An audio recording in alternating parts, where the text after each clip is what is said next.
আজকে আমি তোমাদের সাথে শেয়ার করব এমন একটি উপকারী হেয়ার অয়েল যেটা কিনা সম্পূর্ণ ঘরোয়া উপকরণ দিয়ে তৈরি। বাজারে যে সমস্ত সুগন্ধ এবং কেমিক্যাল যুক্ত তেল থাকে সেগুলো ইউজ না করে এটা ইউজ করার 4 থেকে 5 সপ্তাহের মধ্যে তোমরা রেজাল্ট পাবে। এর গ্যারান্টি আমি দিচ্ছি। এটির ব্যবহারে যেমন চুলের গোড়া মজবুত হয়, তারই সঙ্গে ঘন এবং লম্বাও হয়।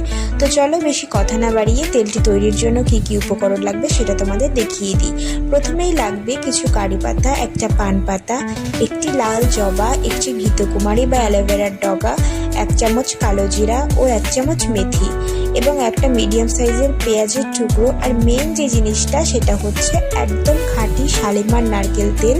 তোমরা কিন্তু এখানে শালিমার নারকেল তেলটাই নেওয়ার চেষ্টা করবে, অন্যান্য ব্র্যান্ডে কিন্তু ভেজাল মেশানো থাকে।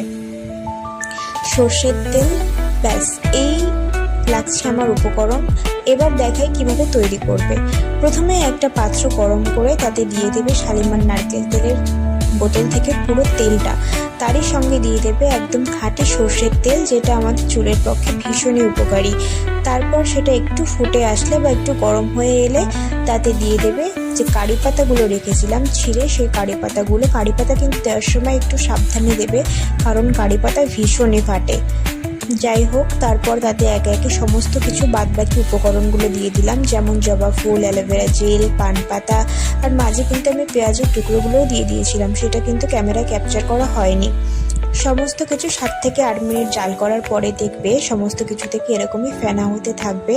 আর মেথি, কালো জিরে দেখবে একটু লাল হয়ে এসছে, আর জবা ফুল, কারি পাতা, পান পাতা একদমই শুকিয়ে একটু কালো মতো হয়ে গেছে। ব্যাস ঠিক এই পর্যায়ে গ্যাসটা বন্ধ করে দিয়ে সেটা কিছুক্ষণ ঢেকে ঠান্ডা হওয়ার জন্য রেখে দিতে হবে।